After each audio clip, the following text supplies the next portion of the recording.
Hello friends, അപ്പോൾ നമുക്ക് ഇന്നലെ അപ്പം മുട്ടക്കറി ഉണ്ടാക്കിയാലോ? പാലപ്പം ഉണ്ടാക്കാനായിട്ട് ഞാൻ എടുത്തേക്കുന്നത് ഈസി പാലപ്പം മിക്സ് ആട്ടോ. ഇതിൽ ഒരു കപ്പ് പൊടി എടുത്തിട്ട് അതിലേക്ക് ഒരു കപ്പ് പാലും കുറച്ച് പഞ്ചസാരയും കുറച്ച് ഉപ്പ് ഇട്ടിട്ട് നമുക്ക് മിക്സിയിൽ അരച്ചെടുക്കാമേ. നമ്മുടെ അപ്പത്തിനുള്ള മാവ് ഞാൻ ഇവിടെ അരച്ചെടുത്തിട്ടുണ്ട്. അതിനകത്ത് ഞാനിപ്പോൾ 2 കപ്പായിട്ടോ എടുത്തേക്കുന്നത്. നിങ്ങൾ 1 കപ്പ് എടുക്കണമെങ്കിൽ 1 കപ്പ് പാൽ എടുക്കണമേ. 2 കപ്പ് അരിപ്പൊടിയും പിന്നെ 2 കപ്പ് പാലും ചെറിയ ചൂടുള്ള പാൽ എടുക്കണം കേട്ടോ. നന്നായിട്ട് തിളപ്പിച്ചിട്ട് ചൂടാറി ചെറിയ ചൂടുള്ള പാലും ആവശ്യത്തിന് മധുരത്തിന് അനുസരിച്ചുള്ള പഞ്ചസാരയും പിന്നെ കുറച്ച് ഉപ്പ് ഇട്ടിട്ട് മിക്സിയിൽ നന്നായിട്ട് അടിച്ചെടുക്കണേ.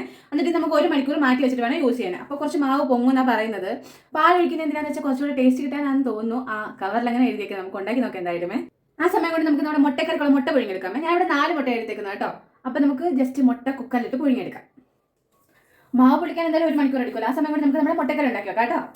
നമ്മുടെ വെളിച്ചെണ്ണ ഇവിടെ ചൂടായി വന്നിട്ടുണ്ട്. അതിലേക്ക് കുറച്ച് കടുക് ഇട്ട് കൊടുത്തേക്കാം കേട്ടോ. നമ്മുടെ കടുകൊക്കെ ഇവിടെ പൊട്ടി വന്നിട്ടുണ്ട്. അതിലേക്ക് നമുക്ക് വറ്റൽമുളകും കറിവേപ്പില ഇട്ട് കൊടുക്കാമേ.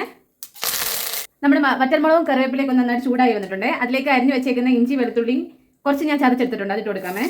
അതിട്ട് കൊടുത്ത് 2 പച്ചമുളക് കൂടെ അരിഞ്ഞ് വെച്ചേക്കുന്നത് ഇട്ട് കൊടുക്കാം കേട്ടോ. ചെറുതായിട്ടൊന്ന് മൂത്ത് വരുമ്പോഴത്തേക്ക് അരിഞ്ഞ് വെച്ചേക്കുന്ന സവാളയും പിന്നെ തക്കാളി ഇട്ട് കൊടുത്ത് വഴറ്റിയെടുക്കാമേ. കുറച്ച് ഉപ്പ് ഇട്ട് കൊടുത്തിട്ട് നമ്മുടെ സവാളയും തക്കാളിയെല്ലാം നമുക്ക് നന്നായിട്ട് വഴറ്റിയെടുക്കാമേ. അതിനിടയിൽ നമുക്കൊരു അനാർ ജ്യൂസ് കുടിച്ചാലോ? കൊള്ളാട്ടോ. നമ്മുടെ സവാളയൊക്കെ ഇവിടെ വഴണ്ടി വന്നിട്ടുണ്ട്. അതിലേക്ക് കുറച്ച് മഞ്ഞപ്പൊടി ഇട്ട് കൊടുക്കാമേ. കുറച്ച് മഞ്ഞപ്പൊടി, എരിവിനനുസരിച്ചുള്ള മുളക് പൊടി. ഞാൻ ഇവിടെ 2 സ്പൂൺ മുളക് പൊടി ഇടാം കേട്ടോ. നിങ്ങൾക്ക് ആവശ്യത്തിന് എരിവിനനുസരിച്ചുള്ള മുളക് പൊടി ഇട്ടാൽ മതിയേ. പിന്നെ ഒരു 2 സ്പൂൺ മല്ലിപ്പൊടി കൂടി ഞാൻ ഇടുന്നുണ്ട് കേട്ടോ. പിന്നെ കുറച്ച് ഗരം മസാലപ്പൊടി കൂടി ഇടാമേ. അങ്ങനെ പൊടികളെല്ലാം ഇട്ടിട്ട് ഇതിന് പച്ചമണം മാറിയിട്ട് നമുക്ക് കുറച്ച് വെള്ളം ഒഴിച്ചിട്ട് നന്നായിട്ട് വേവിച്ചെടുക്കാം കേട്ടോ. അങ്ങനെ കറിയൊക്കെ നന്നായിട്ട് തിളച്ച് വന്നിട്ടുണ്ട് കേട്ടോ. അതിലേക്ക് നമുക്ക് പുഴുങ്ങി മുട്ടയും കൂടി ഇട്ട് കൊടുക്കാമേ. ഞാൻ അവിടെ ഒരു 4 മുട്ട പുഴുങ്ങി എടുത്ത് വെച്ചിട്ടുണ്ട് കേട്ടോ. അപ്പോൾ നമുക്ക് ഇതിലേക്ക് ഇട്ട് കൊടുക്കാം. എന്നിട്ട് ഒരു 5-10 മിനിറ്റ് മൂടി വെച്ച് നമുക്ക് കുറച്ചുകൂടെ വേവിച്ചെടുക്കാം കേട്ടോ. നമ്മുടെ മുട്ടക്കറി അവിടെ റെഡി ആയിട്ടുണ്ട് കേട്ടോ. ആ സമയം കൊണ്ട് നമുക്ക് നമ്മുടെ അപ്പം ഉണ്ടാക്കിയെടുക്കാം കേട്ടോ. ഒരു മണിക്കൂർ മാവിരുന്നതേ ഉള്ളൂ കേട്ടോ. നന്നായിട്ട് കുറച്ച് പൊങ്ങി വന്നിട്ടുണ്ട് കേട്ടോ. അപ്പോൾ നമുക്ക് ഓരോ അപ്പം വീതം ഉണ്ടാക്കിയെടുക്കാമേ. ഒരു 5 മിനിറ്റ് മൂടി വെച്ചാൽ മതി, അപ്പം റെഡിയാക്കി കിട്ടും കേട്ടോ.